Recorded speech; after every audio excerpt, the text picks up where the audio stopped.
On YouTube, I'm John from the Triple J Sportsman channel, and today we're going to review the 1895 Marlin 4570.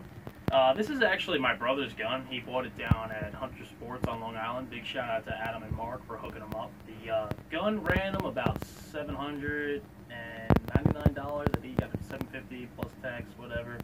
The scope that they put on here is a Vortex. It's the Crossfire 2. 3x9x50. It also has the illumination option on here. He got a steal on this scope. He got it from Optics Planet for about $150. I got to give it to him. He definitely got a good deal on that one. So everyone knows that the Marlins that they make today are made by Freedom Group, and their quality control has just gone down the shitter from day one.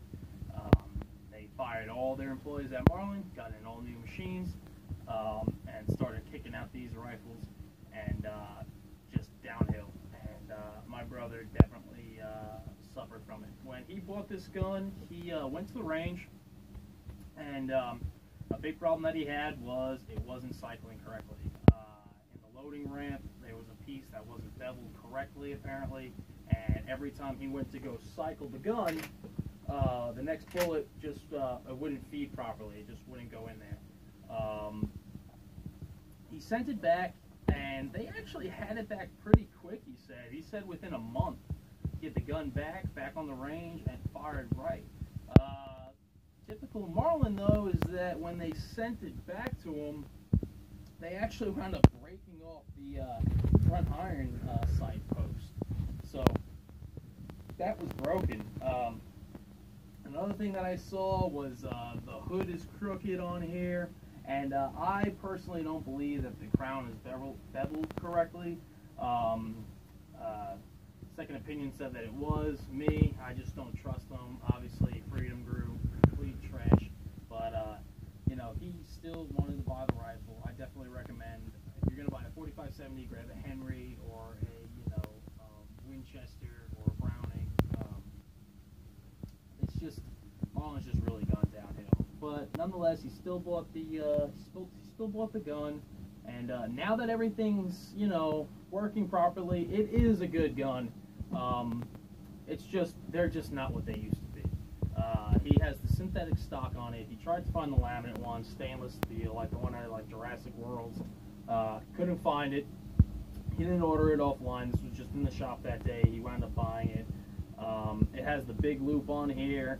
It's got the extra safety. It came with the rail up here, this Weaver rail. All in all, the 4570 is a great caliber. He's going to use it for hunting. I believe it holds 7. I'm not positive on that. I think it's like 7 plus 1. It's a hard-hitting round. He's got the butt pad on here. It's just a standard 1-inch butt pad. It came with the rifle. I said the kick wasn't that bad. I mean, it's definitely a heavy-hitting cartridge. I mean, this cartridge is really only good out to like 200 yards. Then the drop on it, the ballistics start to go to shit. But where we're hunting, the longest shot that we're gonna take is probably maybe on a good day 100 yards. Other than that, we're in thick, heavy brush. We're up in the Catskills.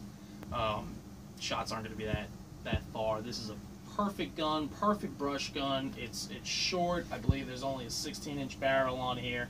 I think the overall length is about 32 inches. Pretty nice gun. He was into it for under $1,000. Everything's working fine now, cycling properly. We haven't run into any other problems yet. We will be firing it this weekend. We're going to find out and see how else it performs.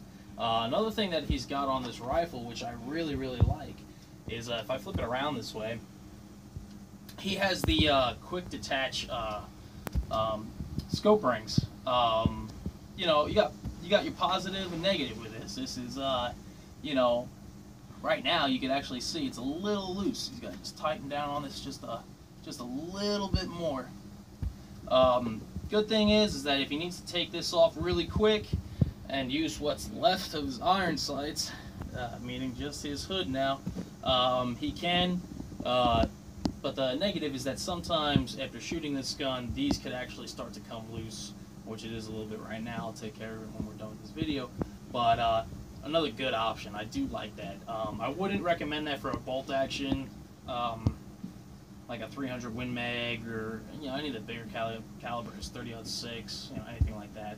But for right now, this is a great option on here. I really like it. I like my brother's setup. He really did a good job with it. Hopefully it performs well, out in the field. Other than that, basically I told him, man, I wish it wasn't the Freedom Group, but it is.